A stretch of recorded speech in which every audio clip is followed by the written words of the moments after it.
question one, can you tell us about how pivotal networking and mentorship has been in your professional journey? Yeah, mentorship. You know, my first job at TCU was kind of my internship. It kind of got me started. And the reason I was able to break through the door is it was my junior year, and I knew it was time to start doing some internship work. And when I was 17 years old, I was the Dallas-Fort Worth Scholar Athlete of the Month. Okay, and I was interviewed by the NBC anchor Scott Murray on his Sports Extra show Sunday night, and he asked me what did I want to be when I grew up. And I knew that the spikes would be hung up, the sneakers would be hung up at some point. So I said I wanted to work in the business side of sports. So it was neat, and it's fulfilling to be in my career today, 40 years old, still on the business side of sports. So I knew at a young age what I wanted to do. So when I'm a junior in college, I said, man, I need to start getting that real world experience. It's time to start doing that. And I was going to be home for the summer in Fort Worth. And I went to my dad. I said, Dad, do we know anybody in the athletic department at TCU? You know, I'd gone to camps there and all that stuff. I didn't want to be a coach. And just a simple relationship. A gentleman by the name of Bill Thornton, family friend, just went to our church, okay, grew up with his kids. And my dad said, well, you know, Bill Thornton was a longtime coach at TCU. He's got to know somebody up there. Okay, Dad. So all my dad did is pick up a phone and call a friend. Well, he said I could find something for Chris to do. It wasn't glamorous. I cleaned out closets. I was the Horned Frog mascot in the summertime. I dialed phone numbers out of the Yellow Pages for season tickets. I kind of did everything.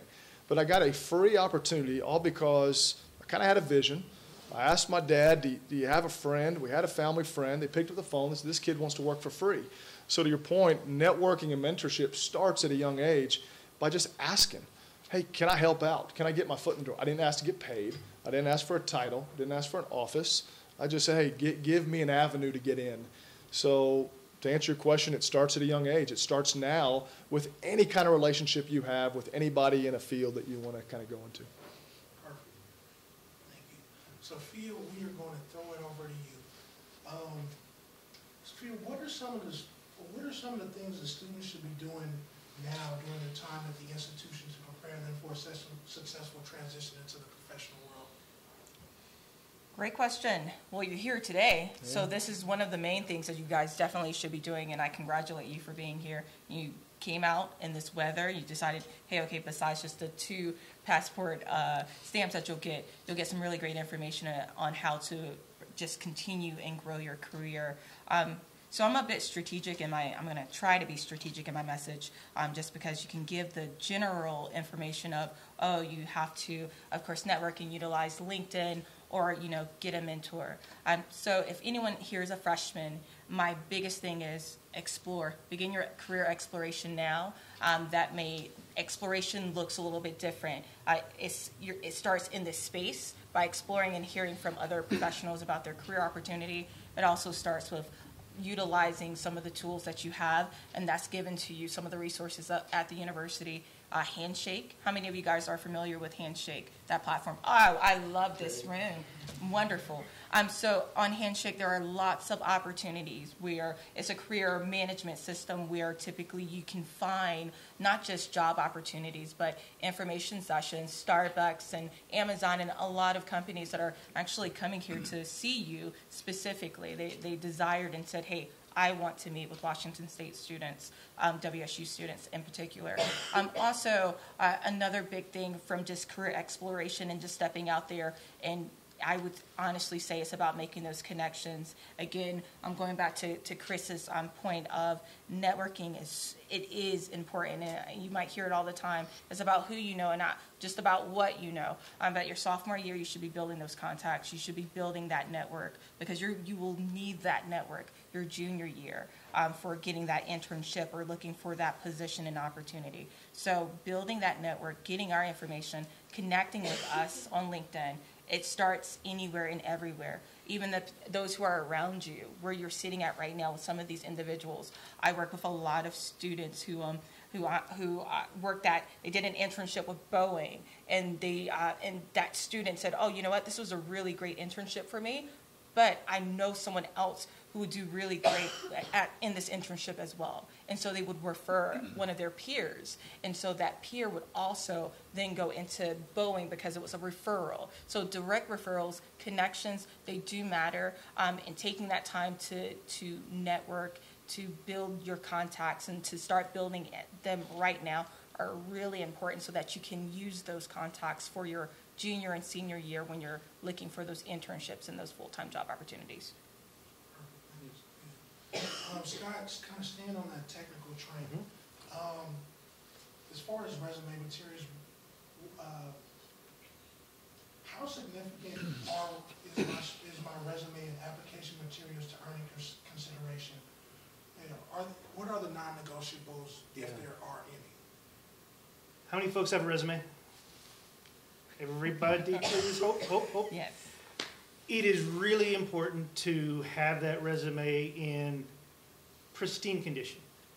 And when I say that, it doesn't have to be a line by line of your entire life. In fact, it shouldn't be. What it should be is a really good summary of who you are. That employer or whomever it is that you're giving the resume to needs to be able to see what you have done. And for you all, obviously you're coming out of school, you're not going to have a huge amount of work experience. And don't worry about, hey, it's only going to be one page. That's fine, that's good. Just make it as clean, make it as readable, make the format as friendly as you can make it. People don't want to go hunt for the big things, like where you go to school. Have you had any jobs? Have you had any internships? Make it really, really clean and easy. Because the jobs that you're applying for, there'll be a lot of folks applying for those. And here's the look behind the curtain of Oz, right? HR guys like me are going to be reviewing those things, and we review them quick. And it has to meet certain criteria, it has to meet a certain standard, or we move on and talk about somebody else, okay? So make sure you have all the information, make sure it's there, make sure it's clean, make sure it's in a good format, and make sure it's accurate.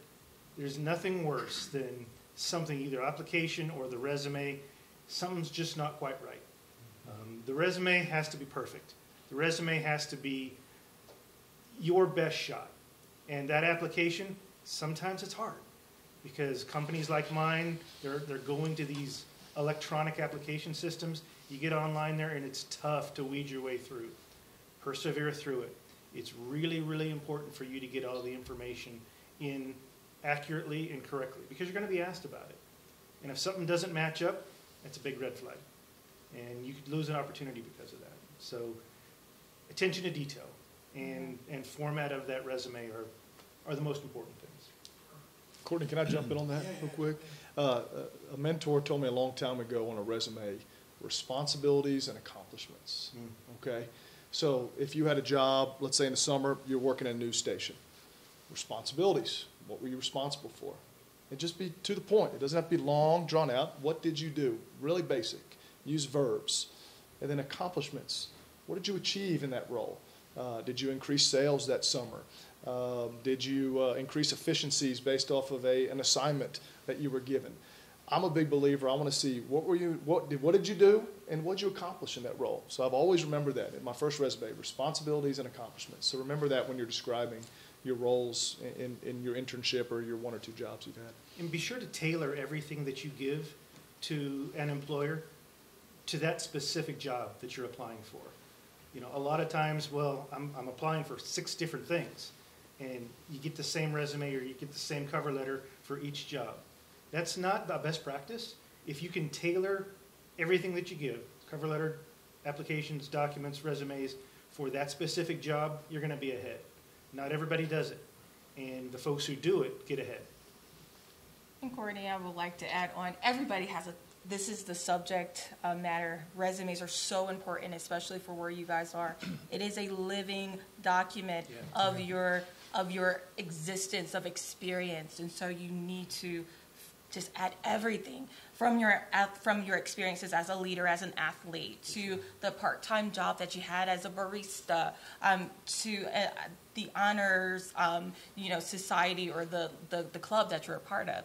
Don't forget those those valuable experiences that employers that they look at, and because they're looking for transferable skills off of that resume that will speak to their company. So when you led a project, or when you were a part of a club, Beta Alpha Psi, and you were a secretary, they're looking at those things because you had responsibilities, you had things that you had to do that played out a little bit differently within higher education, but are transferable skills in the workplace.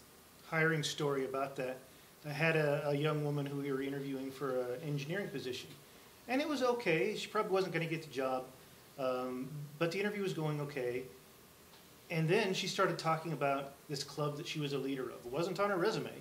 I had no idea that she was doing this, and she explained what her experiences were and how she had to lead through this series of really big hiccups in their process and how she overcame it, and then explained to the sponsor of the program how she overcame all of this and got this award as a result of it. None of that on her resume.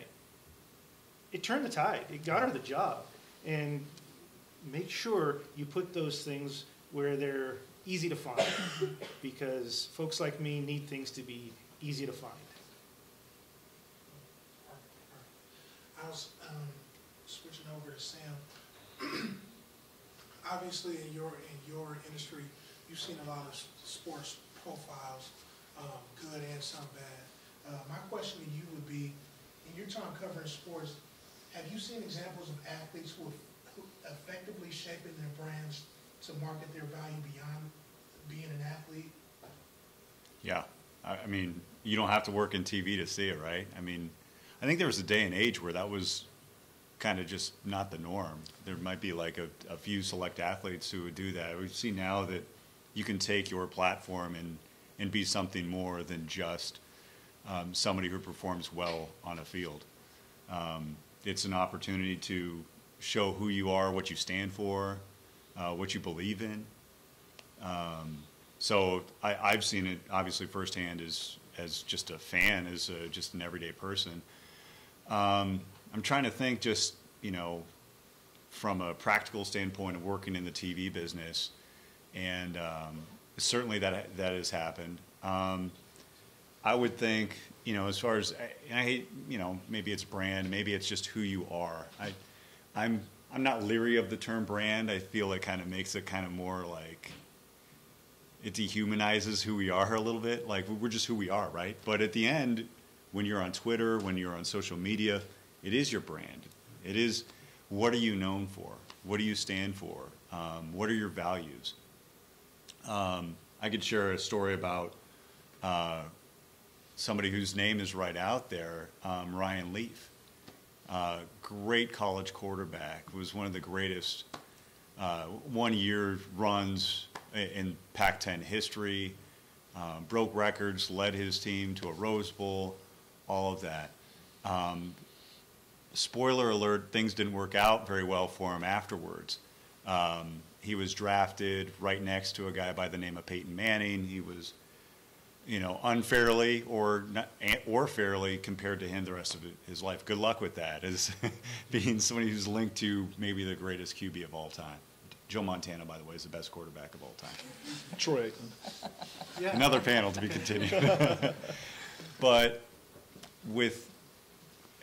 he got labeled. And I think from the moment he got in the league, he was always going to be compared to a guy like Peyton Manning. And then the label that always came out with him was bust. He was an NFL bust.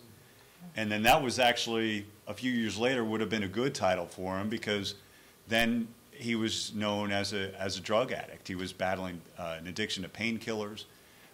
He was having a really tough time. And you talk about a guy who hit rock bottom, that it doesn't get much tougher than that, from the highest of highs to the lowest of lows. And a lot of people in that situation would just disappear. I mean, you'd never hear from them again. They'd be on Where Are They Now on VH1 or something like that, and that's it, a cautionary tale. And if you follow him now, you see what good he's doing. What does he stand for? Yes, football, he still weighs in on football opinions, but his is about recovery, battling addiction, and helping people who need help.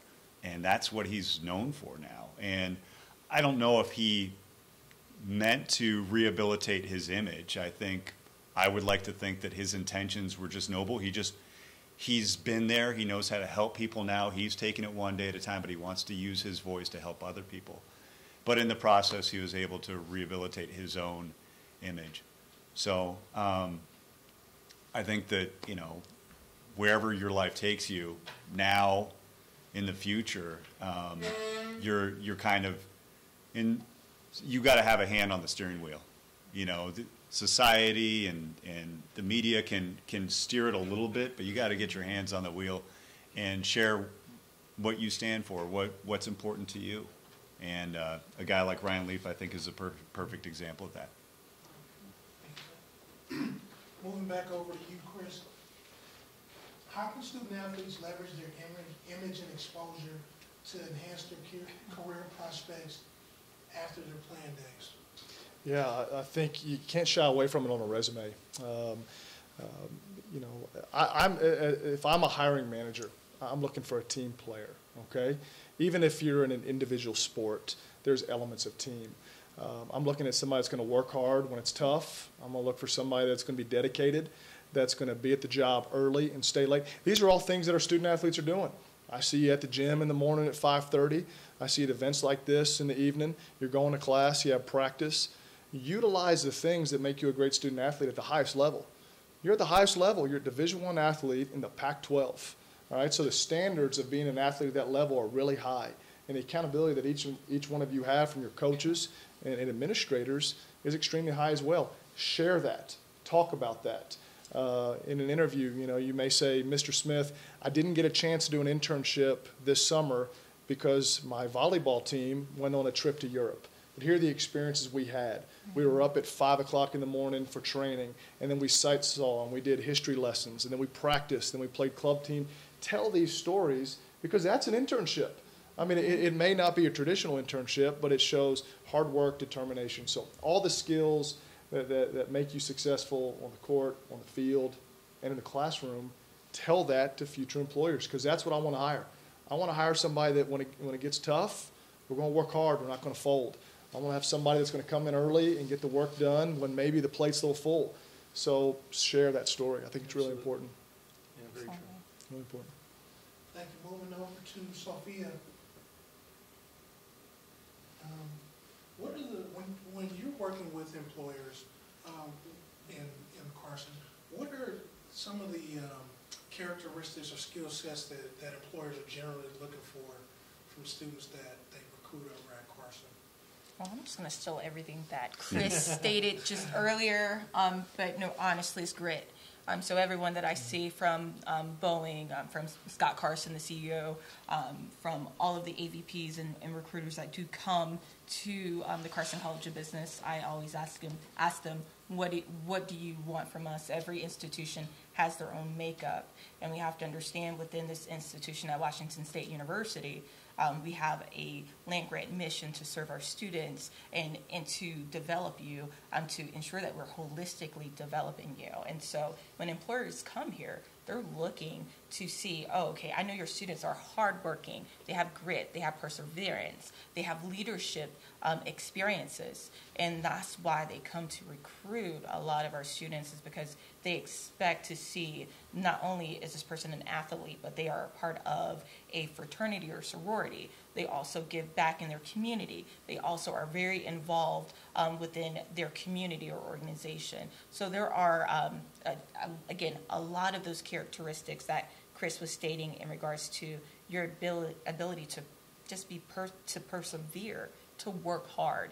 It is valued greatly from organizations at Seattle-based Portland and California. There are lots of organizations that are seeking those skill sets. It's just how you articulate them when you are speaking to each one of those employers and understanding how do I articulate my transferable skills as a leader, as a team player. How can I best explain to them how this will add value to their organization? And that's why people like myself and Courtney and all of the career services resources at the university, we're here to help you. Think of us as your brand managers. we are here to help you with that brand, to assist you with developing and articulating your best brand for these organizations. Scott, staying a little technical, if we talk about, so I got the resume together, I submitted, I find the job that I want to go for on Handshake, I get my resume, I submit it. I get the opportunity. How do are there any specific tips or rules of thumb for acing that interview process? Absolutely. Number one, and it's in capital letters bold, prepare. Prepare for the interview. Know the company that you're going to see. Know what they value. Know what they make if they make something. Know what they do in the community. You're going to get asked, what do you know about our company? And a follow-on to this question is, how do you screw up an interview? And that, number one, is not knowing anything about the company you're interviewing with. If you say, well, I know that you have an internship open, that ain't gonna fly. But if you know, hey, I saw you in the newspaper the other day, and I love what you're doing in the community, that river cleanup that you sponsored, I really, really appreciate that. And the products that you make, that you're shipping to XYZ country, I really want to learn more about that. Prepare before you get in there. And once you arrive on site for the interview, know that you are interviewing with everybody that you see, everybody that you talk to. That person at the front desk, I'm going to ask him as the hiring manager, hey, how did Mary treat you when she walked in? Oh, man, I loved Mary. We had a great conversation. Boom, check. Mary just got a big old check. It's really, really important. And when you get there and you're sitting at the table, you know, all the usual interview skills. Don't approach the interview and hi, I'm Mary. You're doing everything that shows that you're attentive, that you really want to be there. You're conveying a positive energy. You're answering the questions, and you're telling a story, just like what Chris was talking about. You're relaying appropriate experiences to the questions that are asked of you. A hiring manager is going to want to see this positive energy. They're going to want to have a conversation with you. They're going to want to bring somebody on board that they want to work with every day. So that's not somebody that's sitting, you know, looking down at their feet and answering questions yes or no. It's somebody who's looking them in the eye. It's somebody who's answering the questions in a positive, upbeat way and explaining who they are and what they're about and why they want to work or have an internship at this company. Positive energy is huge. Absolutely huge. Okay, so I took Scott's advice, ended up getting a job. Sam, if I go over to you, if relating to being in the career and figuring out if that is, if I'm finding my purpose and my passion in what I'm doing, was there a moment or time that you realized that what you were pursuing was the right industry for you, where it was in alignment with your passion? Yeah. Unlike you guys, I wasn't good enough to play sports. I played in high school, played varsity baseball, and knew from, I think, at the age of 11 or 12 that I wanted to go to Arizona State. Problem was they had taken one walk-on, I think, in like 3 years prior. This was in the late 90s when they had gone to the World Series, gone to the championship game. So I crossed that off the list. I'm like, I'm not going to be a baseball player anymore, but I can still be a baseball fan and find a career with it. That's where journalism came in handy. So I don't think there was, if maybe going to the Super Bowl was really cool. Like when you're in that media scrum and Marshawn Lynch is you're like this far away from Marshawn Lynch and he's saying, I'm just here so I don't get fined. You're hearing that. I'm going like, okay, this is what I was meant to do. It's hard because I'm in the job where my job is 100% what I want to do. Like the hours suck, the days off are horrible, the pay is not nearly what you think it is, but I love it. I wouldn't trade it for anything. I'm constantly reminded of that when I get to go to sporting events and I get to walk up and I just show a little pass and I get to be on the field. That never gets old. I would say it's easy for me to say, go follow your passion. I don't live in reality. I'm a sportscaster, right? How lucky am I? But I will tell you that the bad hours, the working on my kids' birthdays, thing called sweeps. You can't take any days off during February, May, July, November. Okay, that's my math's not good, but that seems like a third of the year.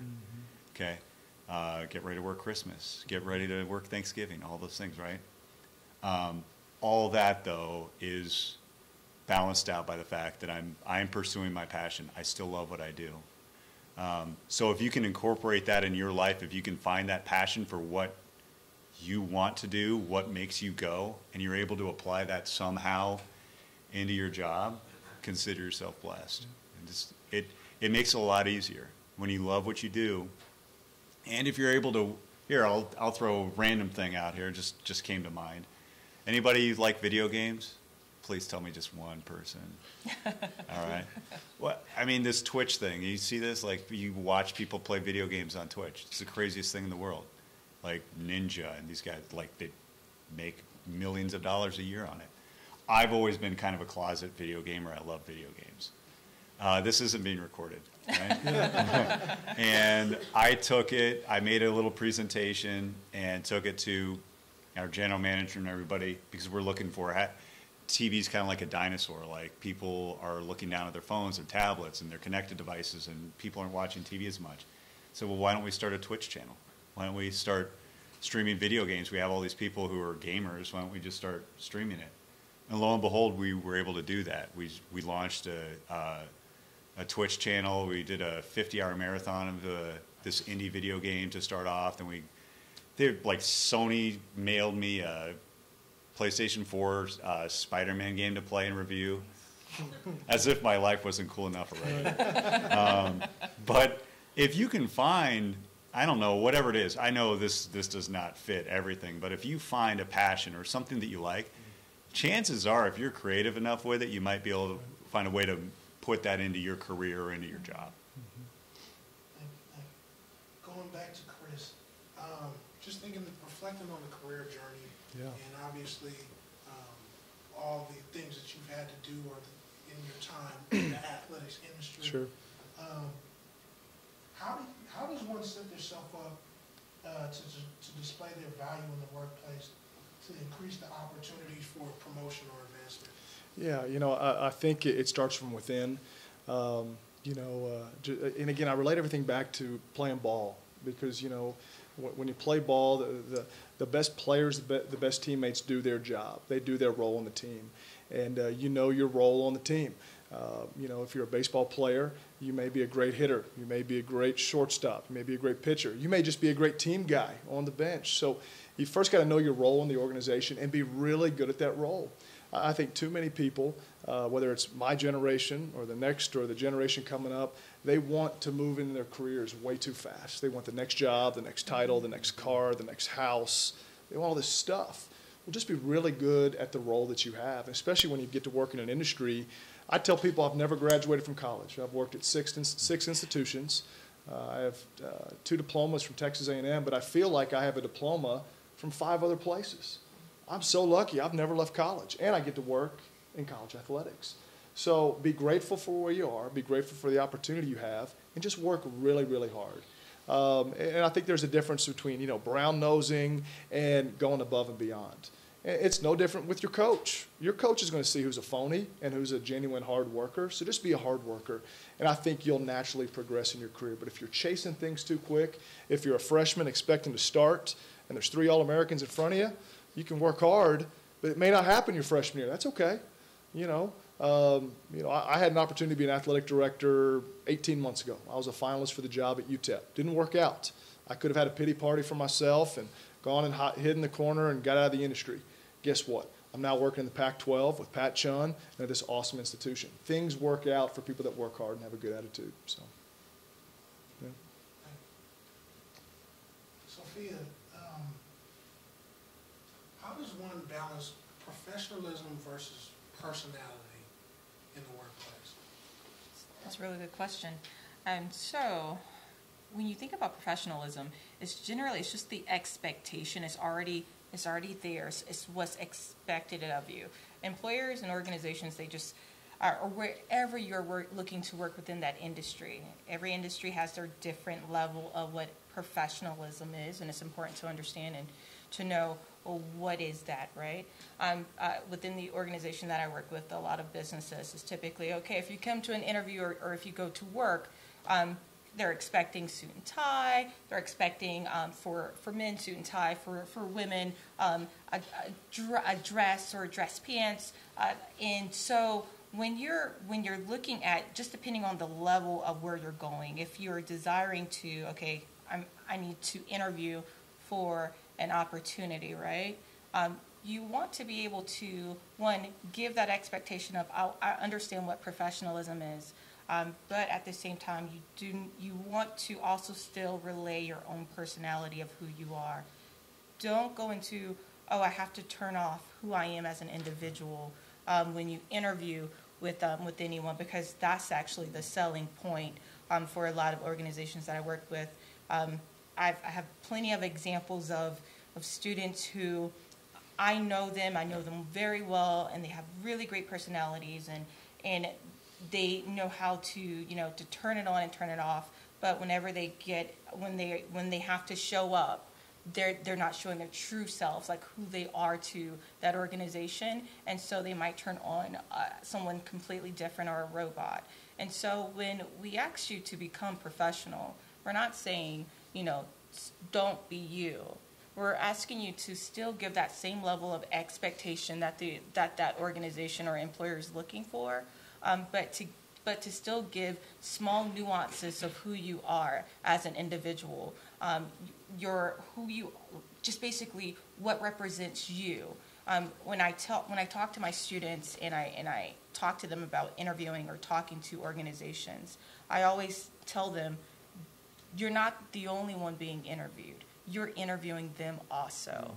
So keep that in mind, that you're not the only one sitting on the hot seat, like right now with these lights, and this is how it feels. It feels like this every time you interview. But remember that you need to put them on the hot seat too, and you need to make sure that the culture, the place that you're going, will be the best place for you to grow as a professional, and it will be the best place where you will believe that you can thrive to take on that next opportunity. But again, like I stated, try your best. It's a fine line of being overconfident and cocky, and then, of course, being a robot. Find where you can meet the middle and that balance so that you can best sell yourself to an organization. Answer. Scott, if you had a general word of advice for students as they prepare to transition, or as they're ready for the transition process into the career world, what would it be? I think we've touched on it a little bit. Sam certainly hit on it, is know your passion. And don't be afraid to go and find the thing that makes you tick and to follow it. A lot of times you see folks coming out of school and they're taking the first opportunity that comes because they don't think there's going to be another, or they're fearful, or they have to get that position to make mom and dad happy, or whatever the situation is. If you can find a situation where you can do something that you love, where you can find a situation that fits with all of the things on the right side of the paper that you're looking to check off, go for that. Find that. Don't be afraid of that. Being happy in your work is going to make you a better employee for whomever it is that you go to work for. If you can be that person who loves coming to work every day, it's going to show. You're going to get your reviews are going to be out, off the charts, and you're going to be happy doing what you're doing, and you're going to elevate yourself quickly. The folks who don't, the folks who get stuck at that lowest level and never elevate, are the folks who are generally unhappy. They're not doing the things that they want to be doing. I know that first job search is so scary, and it's so pressure-filled. You got to get it. You got to find that first thing. Well, my advice would be, take a breath, make sure you know who you are and what your passions are, and then go for that. Find the jobs that you really think are going to make that passion ignite in you. And ask the questions.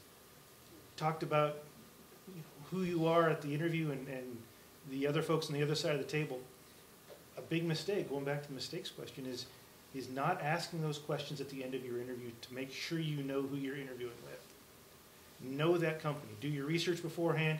Ask every single question you want answered at that interview to make sure you know what you're getting yourself into and that your passion can be fulfilled. Sam, if the you of today could talk, and kind of on the lines of what Scott talked about, but if the you of today could talk to the 20-year-old you just about life, about career journey, in general, what would you tell yourself having your experience now? Rogaine. I was just joking. Just joking. I didn't get quite the reaction.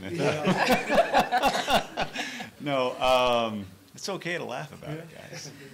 I would say if I could go back 5 years ago to 20-year-old version of me, Yeah.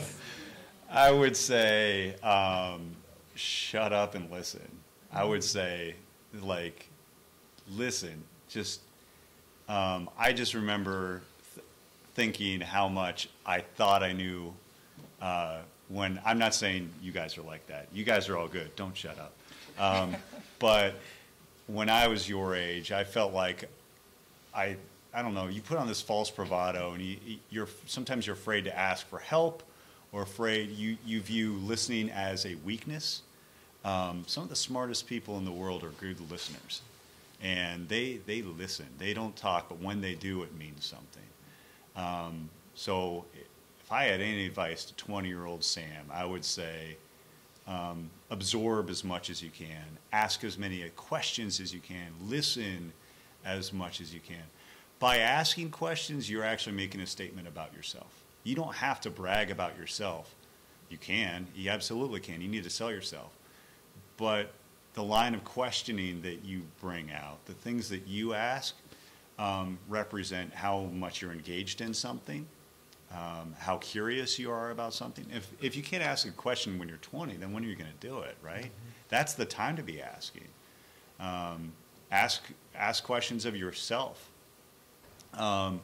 Ask questions about what it is that you want to do. And I've heard the word explore a lot, that now's the time to do it. If you think like you want to do something, check it out now.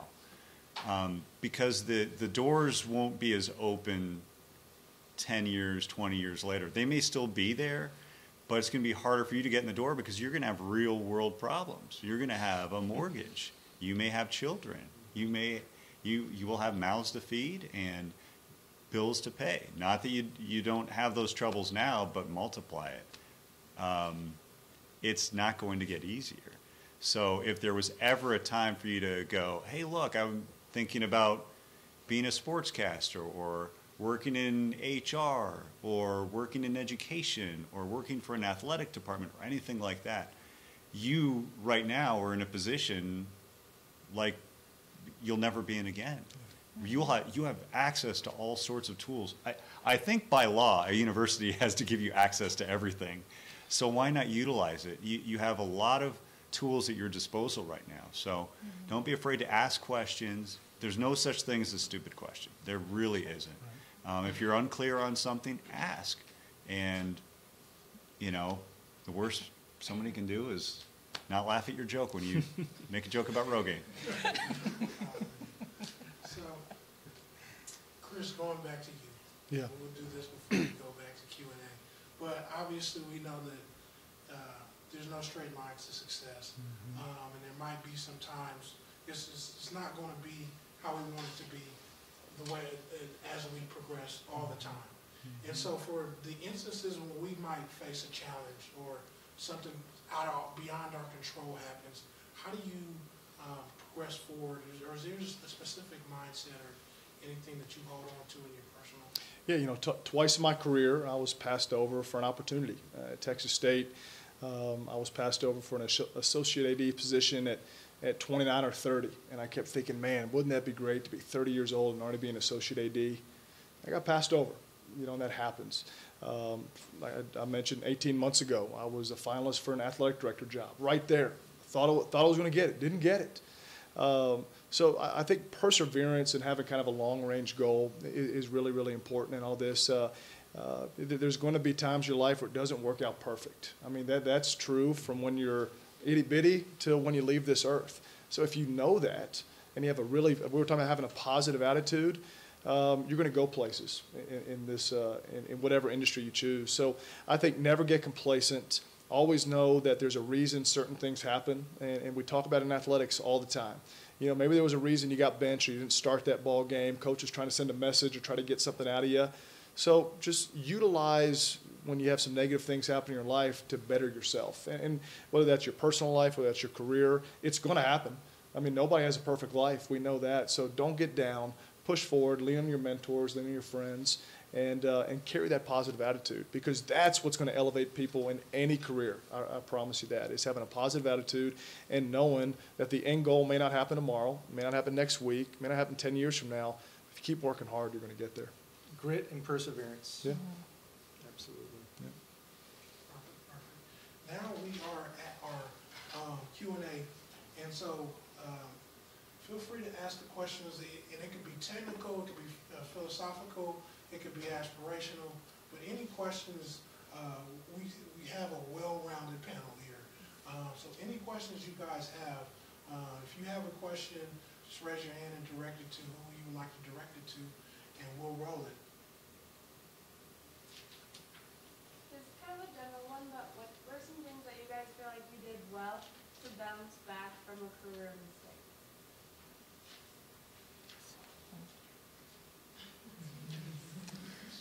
I'll go. Yeah. So I don't know that it was a career mistake, but it was definitely a hiccup.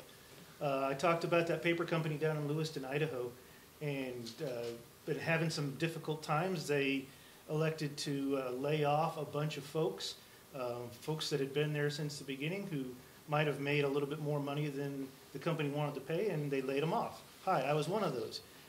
Never expected in my life to be looking for work at that age. So what did I do? I went to work. Before my date actually rolled around, you start that process that I was talking about earlier. Researching places that you want to work. Where is your passion? Who is it that you want to work for? What do you want to do?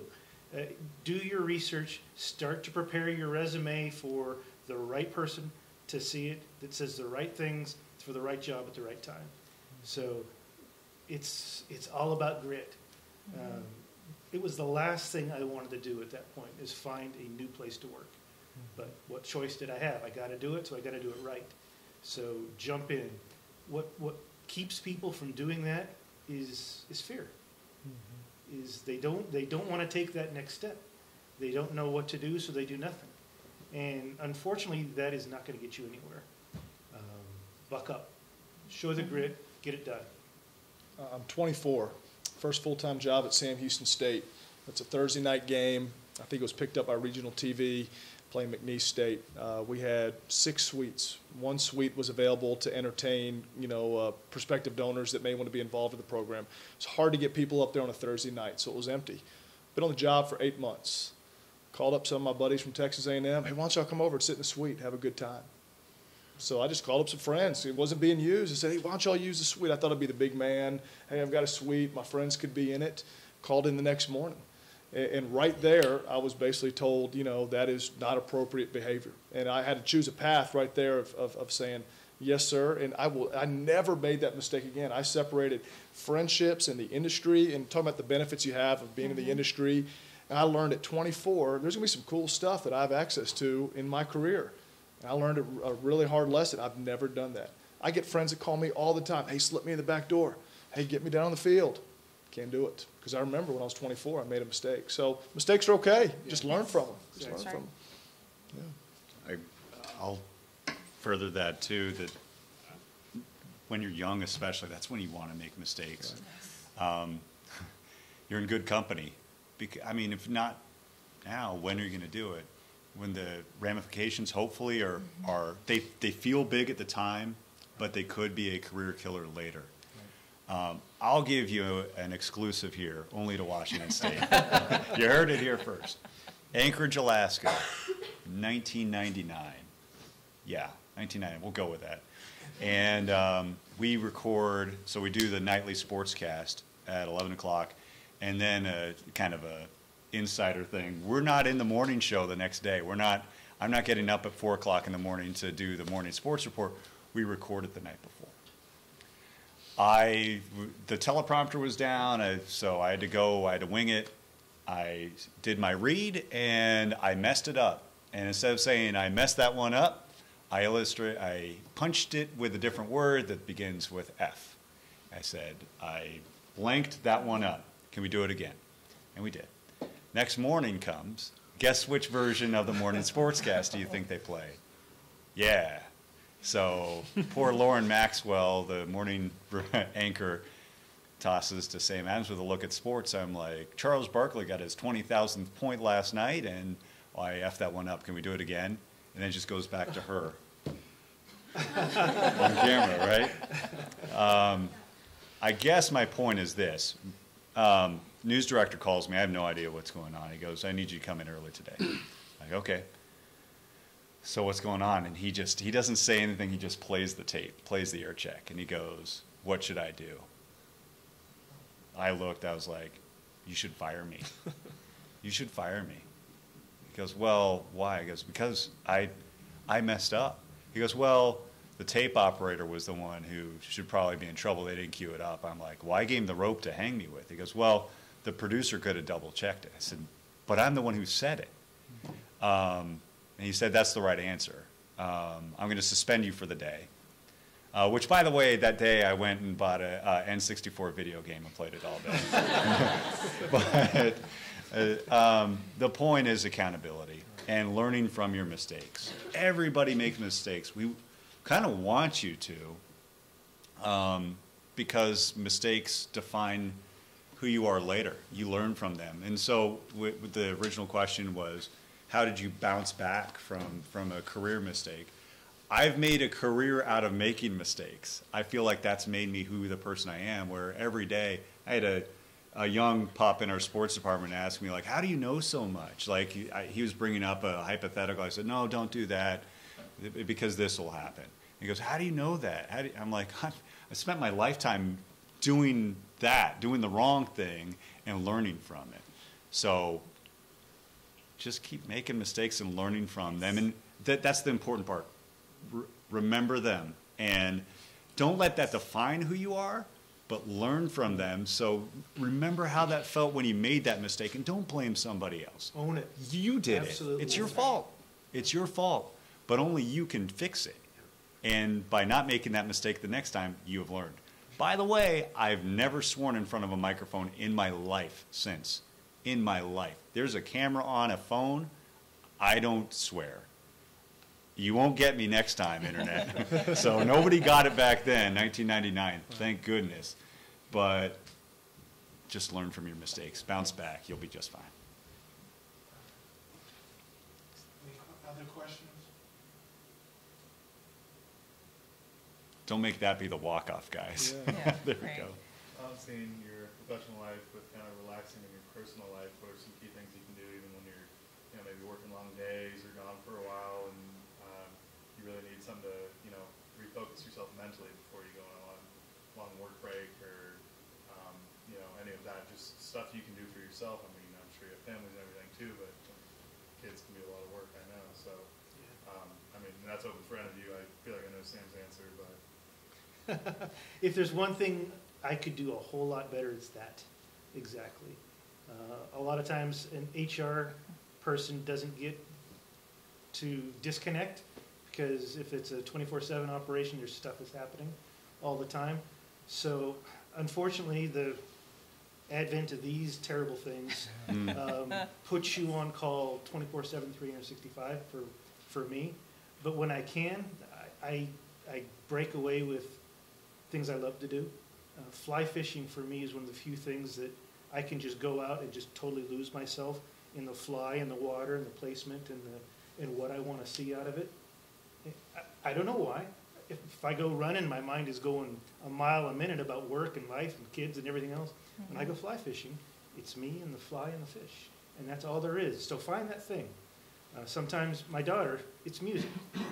She's into the Beatles and Queen right now, and she can just put on that on her earbuds, and everything's okay. And she just decompresses from it. So find the thing, I whatever can thing it is. definitely add to it. I think I'm not a big a believer in work-life balance. I believe in work-life integration. And so work-life integration is a little bit different, where there's not a part of me that says 50%, this is who I am at work, this is who I am at home. And so I've learned how to integrate, because I love what I do. This is who I am 24/7. As you can see, I'm here with you guys at 8 p.m. And so this is, and the work that I do is consistently. So on the weekends, I have to fly to Seattle, or I have to put on an event. And turning off a part of who I am, it's really hard to do, to switch on and switch off.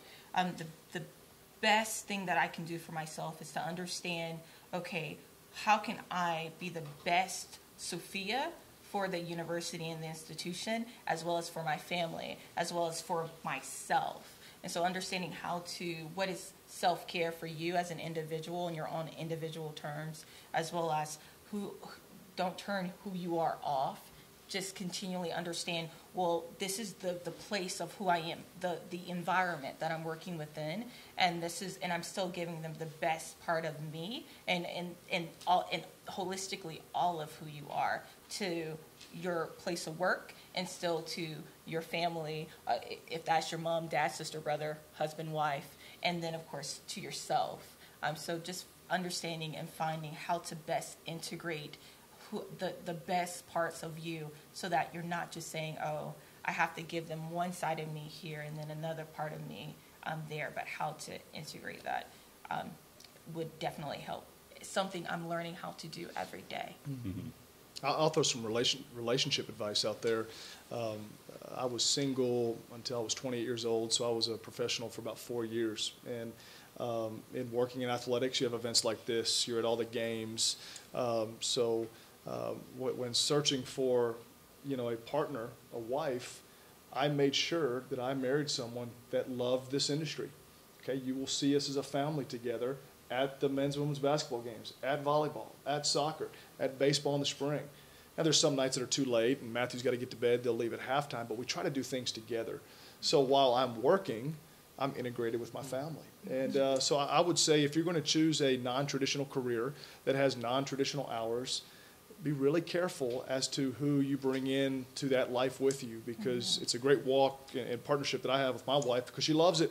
She's a big fan. Women's basketball game, she almost got kicked out the other night for yelling at the officials, okay? I said, honey, we got to pay the mortgage. We can't get fired here. But she's a part of it, and she lives and dies by the Cougs. And so just if you choose a career field that's non-traditional and non-traditional hours and non-traditional lifestyle, make sure your partner is connected to that. Yeah, I took the words right out of my mouth.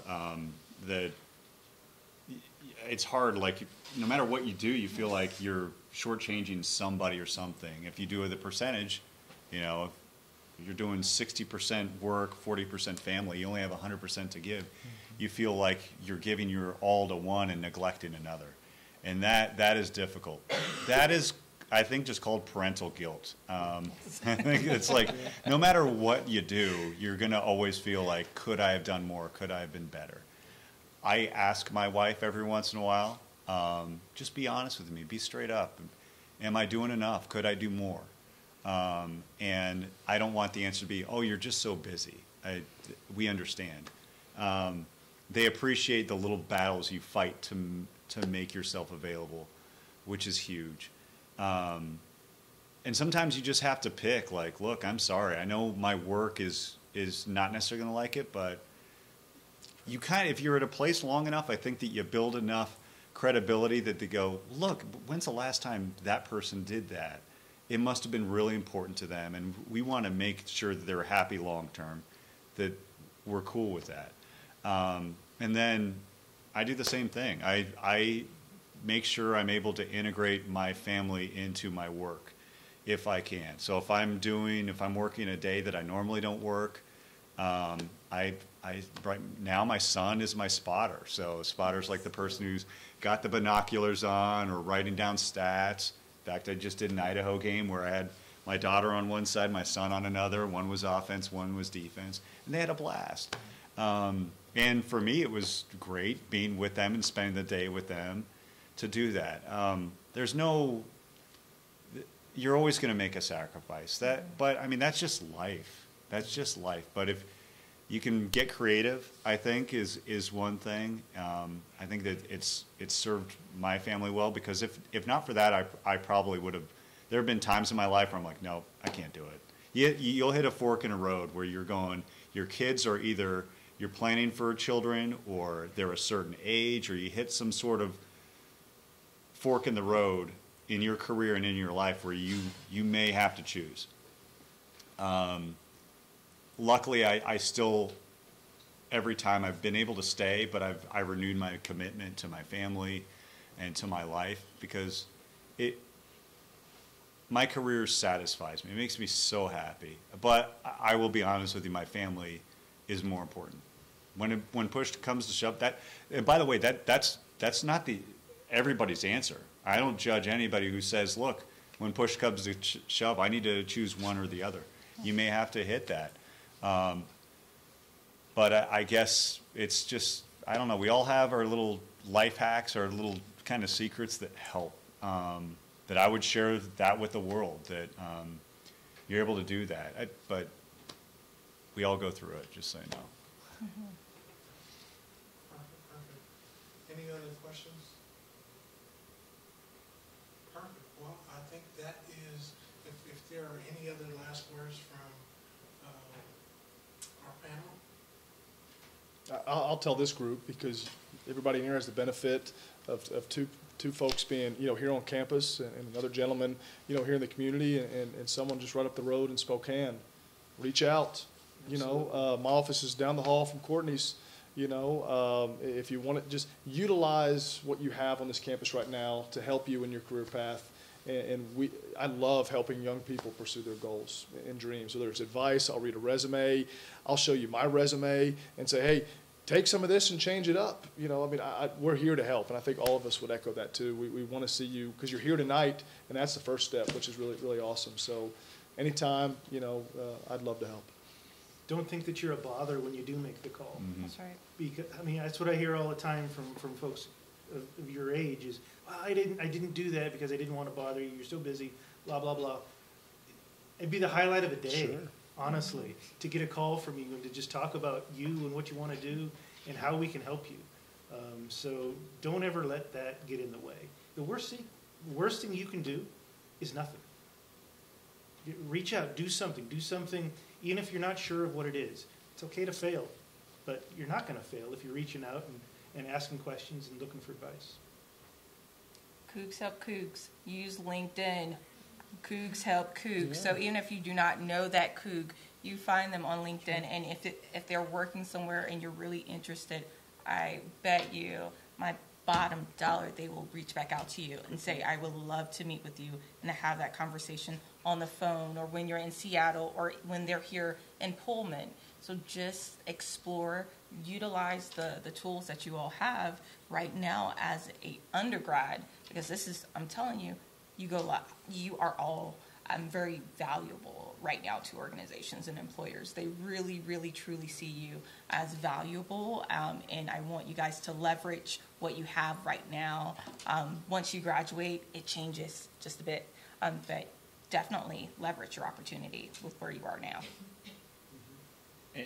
We talked about networking a little bit, and I remember when I was in college that I had a guy, his name was John Seibel, and I'm like, I'm always going to compare myself to him. He was like 2 semesters ahead of me, right? So he was, whenever he did, he got on ASU Newswatch, which was the campus TV show, and he did radio. I'd be like, okay, I want to, do that by the time I'm at his point. And remember, then he wound up working for ESPN News and co-anchoring with this guy that had a huge, huge head. And I remember just going like, that guy is not, he thinks he's really funny, he's not. I was like, anyways, that guy wound up being Neil Everett. But just, if you can, that helps. If you can get that person to can you just look at my tape? For me, it's a resume tape. Can you look at my resume? Whatever it is, if you're bouncing off that person or multiple people, too, please utilize us. We will fall all over ourselves to help you out. But I would also, just going back to the whole networking thing, that there's a likelihood, a lot of us have gotten our first or second or third jobs because of people that we knew in college. And we didn't network back then with the idea like, oh, well, I'm going to get to know that person because they're going to get me a job in Spokane someday, which, by the way, happened. But if you can kind of just remember that, look around you and look in the classrooms, chances are you're going to be reconnecting at some point. So definitely don't be afraid to utilize that.